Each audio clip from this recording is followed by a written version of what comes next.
आणि मीडियाच्या बांधवाच्या माध्यमातूनही गेल्याशिवाय पर्याय नाही. माझं मीडियाच्या बांधवाला विनंती की सविस्तरच दाखवा, समाजापर्यंत जाणं गरजेचं आहे. मुख्यमंत्री शिंदे साहेबांनी, फडणवीस साहेबांना माझी विनंती की तुम्ही ठामच व्हा. तुम्ही जाहीर सांगा, मराठ्यांच्या जर सरकारी नोंदी असतील ते आम्ही देणार, काही झालं तरी देणार. हैदराबादचं गॅझेट लागू करणार, सातारा संस्थांचं करणार, बॉम्बे गव्हर्नमेंटचं करणार. 83 क्रमांकाला मराठा म्हणजे कुणबी एक आहे, म्हणजे 2004चा जे आहे आम्हाला द्यावं लागणार आहे. हे ठाम भूमिका सरकारने जर घेतली तर जातीवाद दुसऱ्या दिवशी बंद होणार आहे. ते काय करायले, त्यांना हे करायलेत, आम्हाला हे करायलेत, त्याच्यामुळे तुम्ही काय करणार ती मेळच लागा ना. म्हणून दोन्ही नाराज व्हायले तुमच्यावर. आणि तुम्ही त्यांना जवळ करण्यासाठी मराठ्यांचा रोष अंगावर घेऊ नका, नाराजीचा. कारण मराठा एकटाच 50-55% सगळ्याची पाठ पुरवू शकतोय. त्याच्यामुळे तुम्ही ठामपणाने सांगा, त्यांच्या सरकारी नोंदी देणार. आमचे रेकॉर्ड तपासाचे बंद केले. फडणवीस साहेबांनी शिंदे साहेबांना सांगतो, रेकॉर्ड तपासाचे का बंद केले? नोंदी शोधायचे का बंद केले? प्रमाणपत्र द्यायचे का बंद केले? ह्या अधिवेशनात का विचारू नये मराठ्यांच्या नेत्यांनी?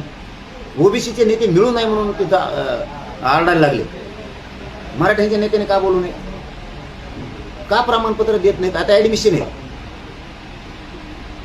तर ते नोंदी निघाल्यात, प्रमाणपत्र निघालेत, हे सुद्धा लवकर पटापट देत नाहीये. मग पोरांनी ऍडमिशन कशी घ्यायची? मुलीला मोफत शिक्षण केलं, त्याची अंमलबजावणी का नाही केली? तुम्ही करताय काय? वंशावळ समिती आहे ती कधी सुरू करणार आहे तुम्ही? हे काय काम चाललंय सरकारचं? म्हणजे तुम्हाला त्यांचा ऐकून मराठ्यावर अन्याय करायचा काय भूमिका आहे? आम्ही मग आता 13च्या नंतर सांगू, त्याला नावीलाज.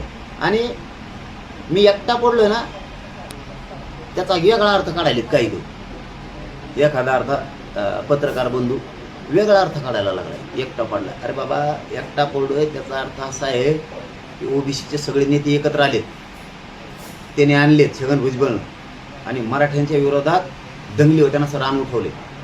सगळे इकडून सगळ्या पक्षाचे होऊन कॅबिनेटमध्ये, राज्य मंत्रिमंडळाच्या बैठकीत, आता विधानसभेत, आता अधिवेशनात मराठ्याच्या आरक्षणाच्या विरोधात बोलणार. आमचं बोलायचं तर कोणच नाही ना, एकटा पडलो ना मी माझा समाज एकटे पडलो ना आम्ही तुम्हाला मतं दिले सगळ्यांनी, मराठ्याच्या आमदाराला, मंत्र्याला. तुम्ही का बोलत नाही? तिथं हक्काचं आहे ते देणार आम्ही म्हणून. आम्ही त्यांच्या नोंदी का देणार नाहीत? या त्याचा अर्थ ते आहे. इथं समाजापेक्षा कोणी मोठा नाही. इथं मी काय बाजूला गेलो, घेऊ काय बाजूला गेला, कोणी काय. समुद्रासारखा आहे समाज. समाजाला काय होत नाही कुठे गेल्यानं. समाज बलाढ्य, समाजासाठी इमानदारीनं काम करतो, त्याच्यासाठी समाज आहे. जो समाजासाठी इमानदारीनं काम करतो, समाज त्याला कधी सोडत नाही. मग राज्यात कोणी असो, आणि चुकला तरी समाज सोडत नाही. एकटा पडण्याचा माझा अर्थ असा आहे की माझा समाजानं तुम्हाला मतं दिलेत, मराठ्यांच्या सगळ्या नेत्याला, ओबीसीच्या सुद्धा दिलेत, पण ते नाही बोलत. पण मराठ्यांचे तरी नेत्यानं, मंत्र्यानं एकीकडून बोलणं, आमदारानं गरजेचं आहे.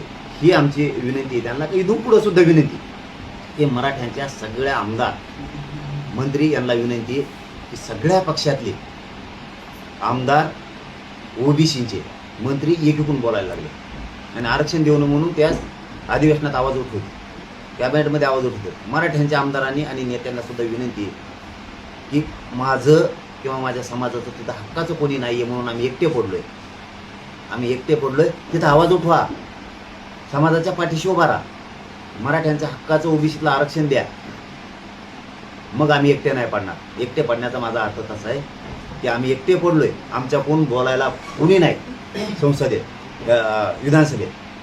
त्याचा अर्थ असा आहे, ताकदीनं या आणि मराठा समाजाची बाजू संसदेत सगळ्या मराठा आमदारांनी, सगळ्या पक्षातल्या आणि मंत्र्यांनी लावून धरा. आणि जे आपली आता शांतता रॅली, मराठा आरक्षण जागृती, या जिल्ह्यातल्या सगळ्या, आपण आपल्या जिल्ह्यात जिथं तारीख आहे तिथं ताकदीनं मराठ्यांनी 1 दिवस कामं सोडा, नोकरदार वर्गाने 1 दिवस काम सोडा, व्यावसायिक मराठ्यांनी 1 दिवस काम सोडा, कामगारांनी 1 दिवस काम सोडा. पण महिलासह सगळ्यांना ताकदीनं एकत्र आहे. आपल्या लेकरांना न्याय द्यायचा, जातीसाठी आणि स्वतःच्या मुलासाठी 1 दिवस सगळ्यांनी शांततेत एकत्र आहे.